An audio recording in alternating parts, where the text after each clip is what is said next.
Good morning. Your next lecture is on two different civilizations, the civilization of Phoenicia and Persia. So make sure you get the paper that matches the one you see on the screen out right now. Pause the video and find that. Now that you have your paper out, I'll tell you a little bit about ancient Phoenicia.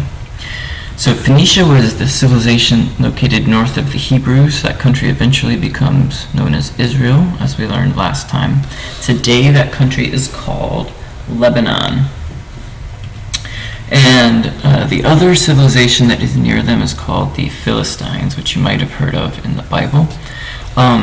They were enemies of the Hebrews, so people typically think of them negatively because that's how they're recorded in history. They were actually another advanced civilization, though.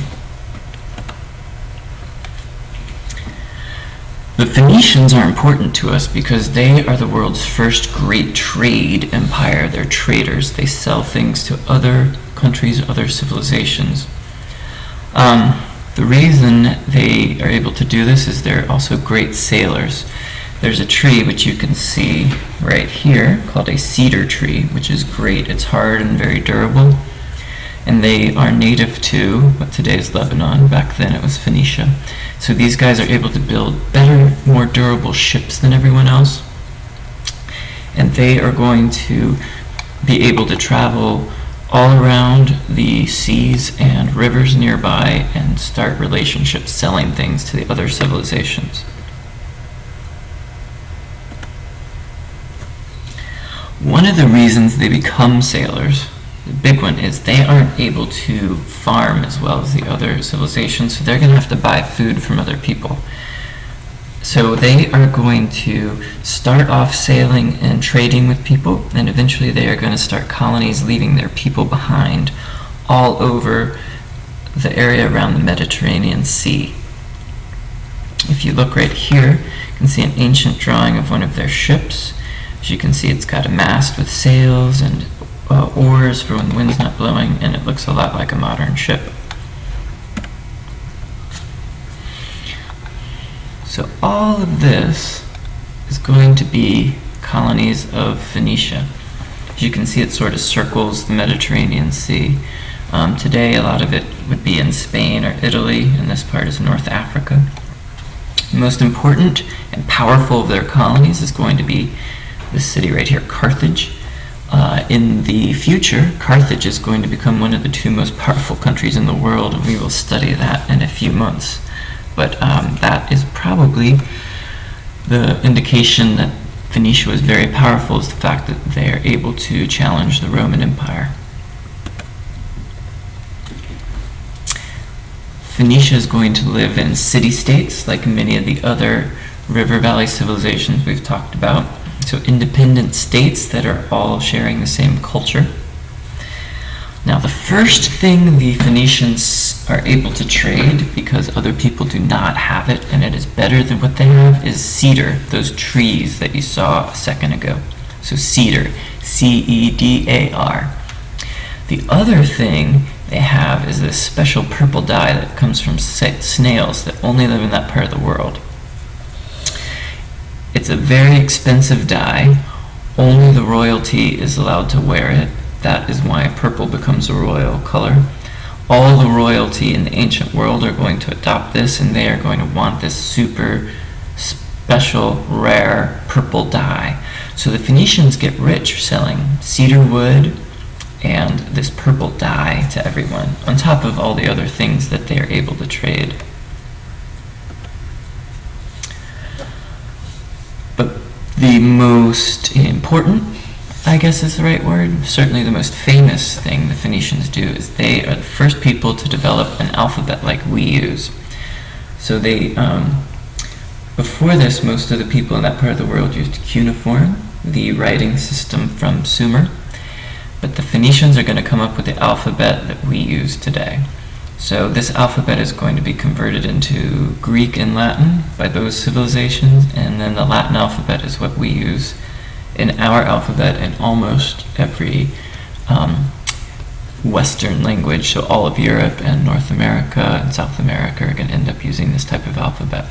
So the big advantage of this is it's easier to learn to write. and more people are going to be able to do it. You don't need somebody whose special job is writing, because it's going to be more simple. You don't have to draw those complicated pictures like you had in Egypt with hieroglyphics or cuneiform and Sumer. Now, nearby was a civilization called Persia, which is still there today. It's the country of Iran. And one of the big things that you are supposed to know, because it still exists today, is about the religion that develops there. So it starts off as a polytheistic religion, like all of the others we've talked about except for the Hebrew religion. And the first big leader from that religion is someone named Zoroaster. This is a picture of him. And he's going to start preaching that the world is divided between good and evil, and it is a constant fight. So you might not be able to see it, but there is always a fight going on between the good forces and bad forces. And in your daily life, you are part of this struggle between good and evil.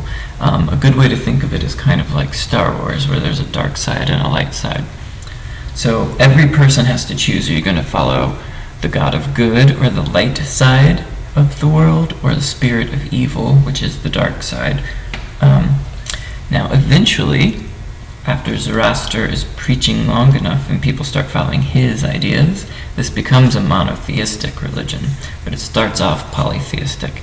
So if someone asks you what is the first monotheistic religion, the first monotheistic religion, you should say Hebrew, or Judaism. Now, this is where it gets interesting, because this is the first time in history we see this. Zoroaster preaches that whoever follows the light will have an eternal life of goodness, which is very similar to Christianity. Those who follow the dark will have an eternal life of darkness. So that means if you follow the light side, you will live forever, and you will have a good life forever. You don't die. If you follow the dark, you forever are going to be in a dark place or a bad place. So this is what the religion becomes named, Zoroastrianism. So that is one of your early questions. If you go back to your notes, it's the second or third question. What is the name of the Persian religion? And it is right here. But like many of these other ancient religions, it also puts the king high in regard. So, for example, in ancient Egypt, we're going to see the king is considered to be a god, and that's true for many ancient religions.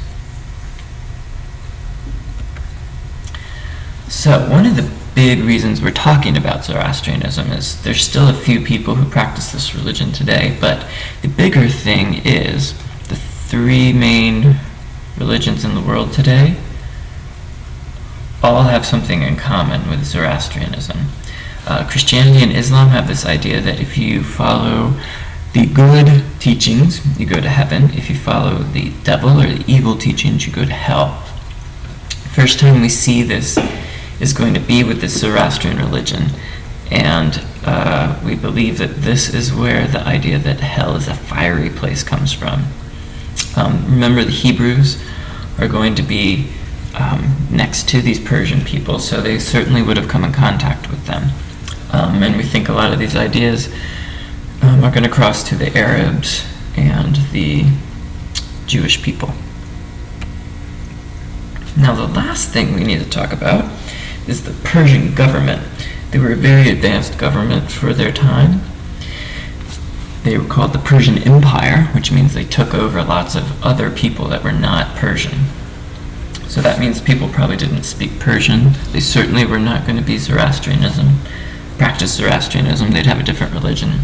The Persians are one of the early civilizations we see that when they conquer you, do not make you convert to their religion. They're going to have lots of different local religions in their country, and they think that is okay as long as you are participating in the empire and you are not trying to cause some sort of revolution or revolt or cause trouble. One of the ways they make sure that this is all happening is they create a bureaucracy, which means those are government jobs. Like our government has a big bureaucracy. There's lots of people whose job is to work for the government, but we don't elect them. There's accountants that work for the IRS. We have people who make sure all of the documents that Congress writes are written correctly and legally. The mail service is part of the bureaucracy, so you get the mail at your house. Those people are not elected, they just have a job doing all those things. And then the other thing they do is, for the first time in history, we see a very complete road system through the whole empire, which makes it easy to travel, which makes it easier for these government officials to travel around, make sure everything is going the way they want it, or address any problems. It also is going to help make sure that all the conquered people feel like they are part of this empire. They're going to see people from the government, they're going to be treated respectfully by the government. So, the big question for Persia is, how did Persia govern its empire? And it's all right there. So, next time, we are going to look at ancient Egypt, which you probably remember from elementary school with the big giant pyramids and all of that. If you have any questions about Persia or Phoenicia, please let me know.